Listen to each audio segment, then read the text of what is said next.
This is a Toyota RAV4 and it's been given the TRD treatment. However, it's not a full-fat TRD Pro. Instead, this one is the semi-skimmed TRD Off-Road version. Now, it looks more aggressive thanks to its broader fender flares, gives it a bulkier, more planted appearance. Front and rear bumpers are new and there's a different grille up front. And today, I'm going to review this car and see whether it deserves its off-road badges.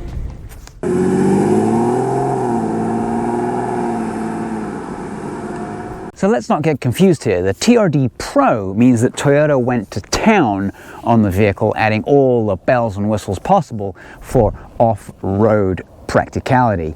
Now this one though is a TRD Off-Road, which means that Toyota threw some off-road parts at it and made it a model one higher than the Adventure model. So this one is slightly different to the Adventure model, but for all intents and purposes, a lot of things are the same. It still has the same ground clearance of 8.6 inches, and the approach and the breakover and departure angles are exactly the same. The small differences are a skid plate, slightly thin one underneath the car, but it does afford some underbody protection, these knobbier tires, and a retuned suspension system.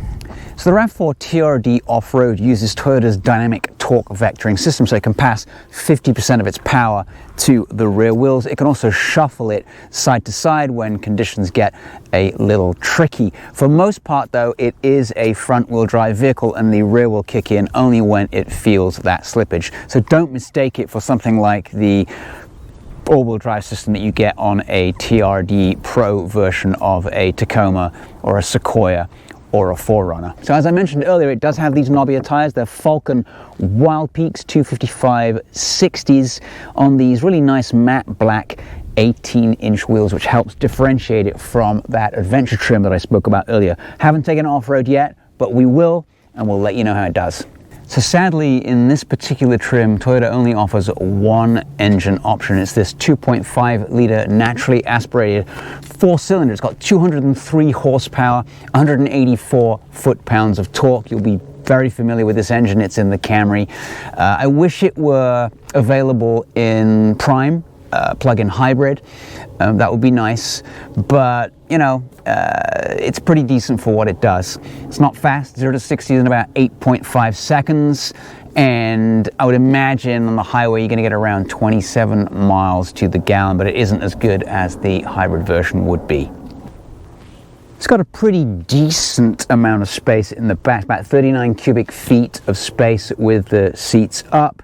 Get this nice TRD Off-Road rubber mat and a luggage cover, and then underneath here, nice of them to give you a spare. It's not a full size, but it's definitely better than a tiny little donut, just in case you get stuck off-road, which I think if you got a little crazy with this car, you might just get stuck. Now, if you fold those seats down, you get almost 70 cubic feet of space, so a lot of utility here. Before we jump inside, this one has a couple of options, and one of them is the TRD Off-Road Weather Package. Obviously that includes heated and vented front seats, which is nice, and a leather trimmed steering wheel, as well as a de-icing system for the windshield. It also includes the Off-Road Tech Package. Not quite sure why it's called an off-road package, but anyway, it includes a wireless charger, it includes a digital rear view mirror, and then front and rear automatic park assist with braking as well. If you add all those options up,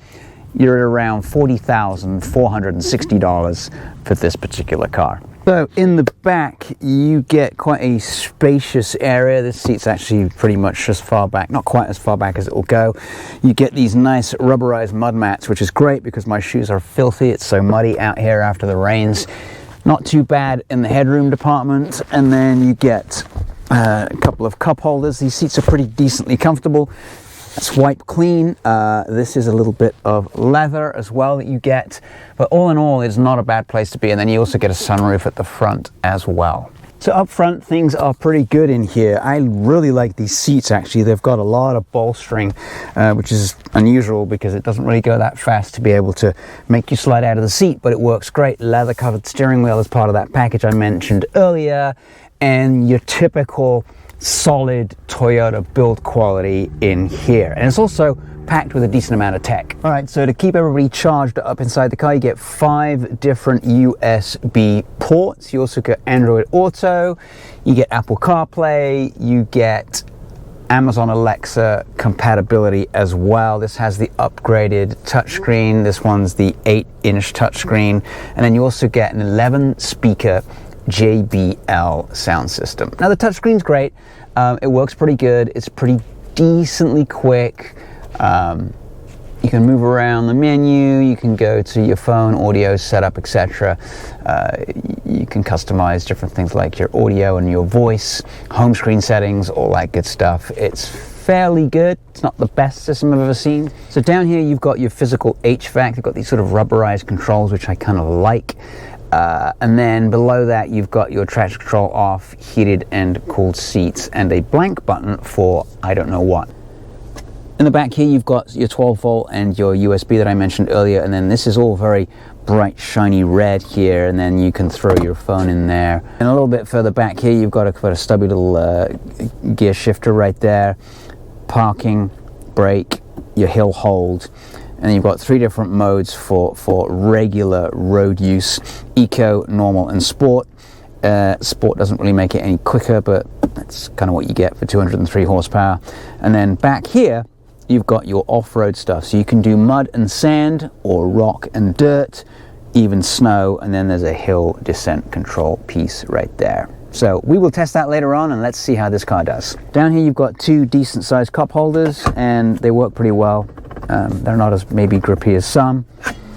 And then in here in the center armrest you get some storage. I do like the fact that the lane departure warning and steering assist can be turned on right here or turned off right there. I like that. I hate having to look for it to find out where the hell it is. All right, so let's go for a drive and see how this drives on the road, and then we'll do a little bit of off-roading right after that to see how it performs. So I'm going to start off in sport mode. It actually does make a difference. I said earlier it doesn't, but eco mode is just really reluctant to change gear. So off we go now. There's a little bit of sort of wettish mud on this little section that we're on, but we're going to head out over here. So the suspension is a little bit softer than the standard car, and it's actually nicer. I kind of like it this way. A couple of big mud puddles here. I'm going to avoid those because I don't want to get it dirty just yet.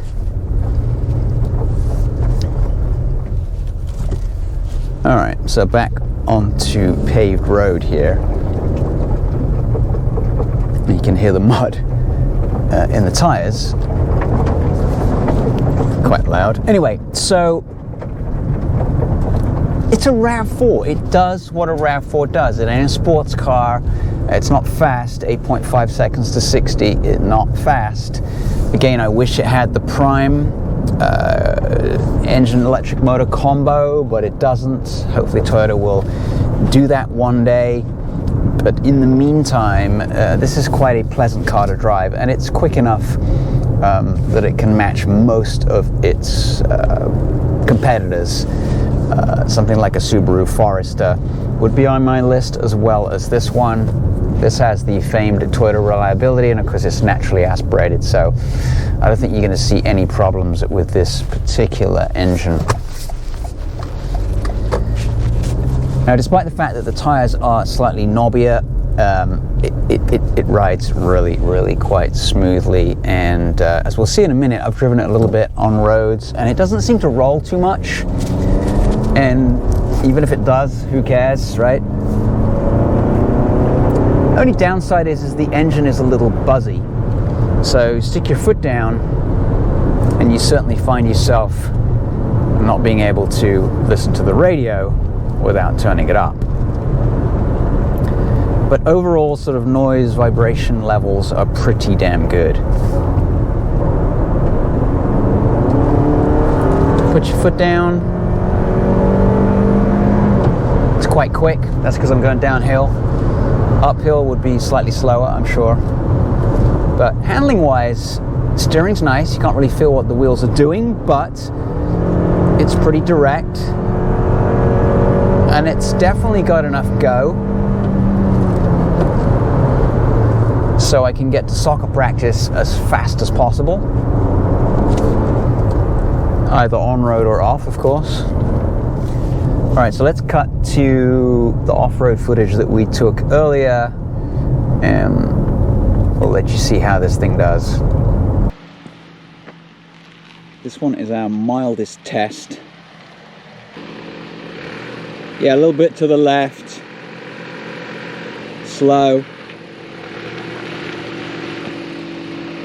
Slow. Slow. Yeah, you're looking good. Yeah.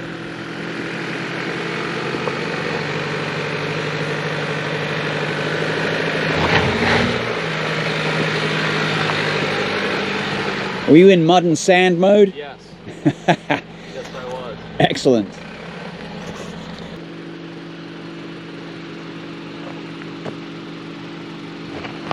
Straighten up a little. Okay, come towards me. Hold on.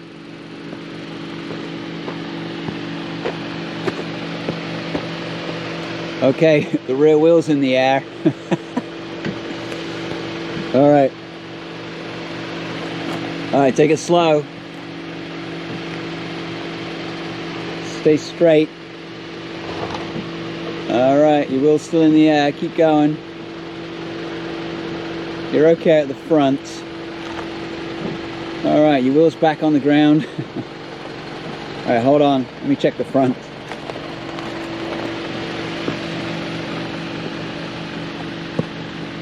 All right, you're good.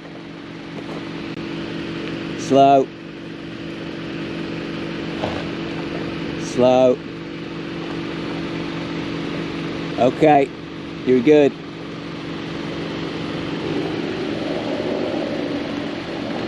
You're good. Yeah. It made it. Oh, your wheel's off the ground again. Not too bad. But not really off-road worthy.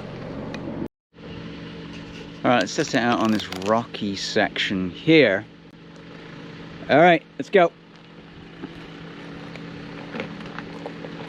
A lot of rocks. Got it in rock and dirt mode. A lot of dirt. Perfect. Kind of like these tires too.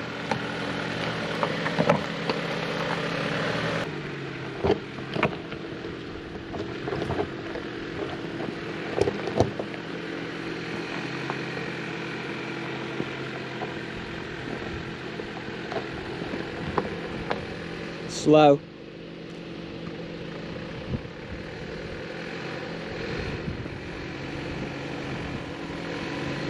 Yeah, you're good. You're good. Yeah, slow.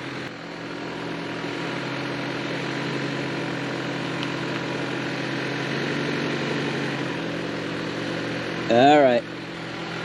You're good. A little close to the bottom, but all good.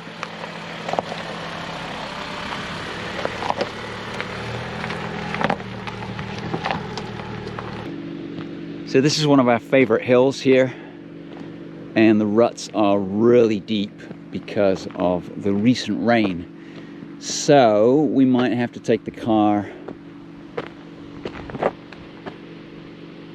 up on the left-hand side.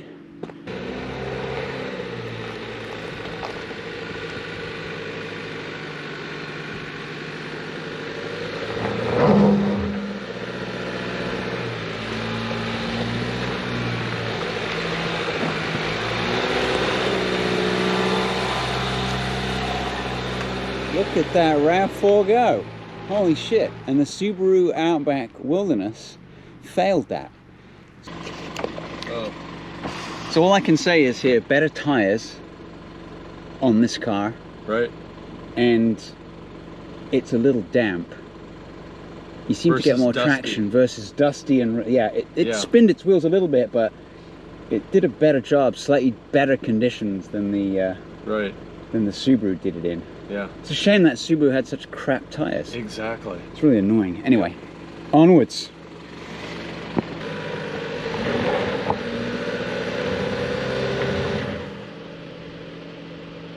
Maybe back a little, take a run up.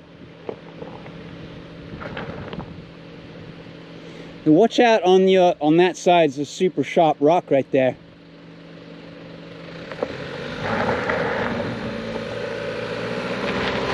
Yeah. Okay. Turn your wheels a little bit towards me. Towards me. A little gas. Keep going. You're all right. You're okay. A little bit of a shimmy there. Well done, RAV4. Not too bad. Plucky little car.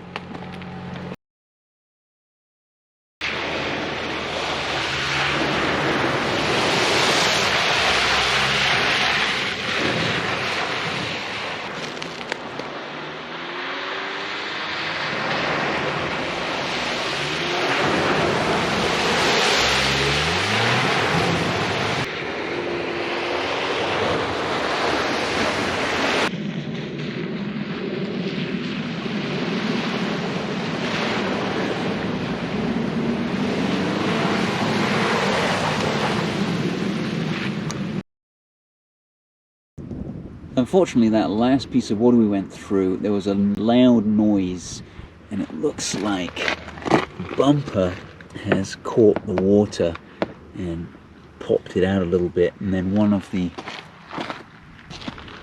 little clips here came out. I pushed it back in. It's not a lot of damage, but word of warning, we need to probably slow down when going through some of this deeper water.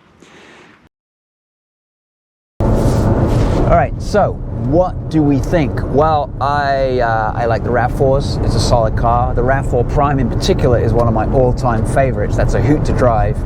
But this does pretty well. As you saw in the footage, it does okay off-road. It doesn't excel anywhere, but it's good almost in everything that it does, and that's what makes the RAV4 such a solid performer. The only problem I have is it's so close to being an adventure model that why would I pay an additional $3,400 for that car instead? And I might just go for the adventure model rather than this one, because I don't think it does well enough off-road to warrant that extra money. Anyway, once again, thanks for watching. We appreciate it. Please like, subscribe, and we'll catch you next time with another video. Out.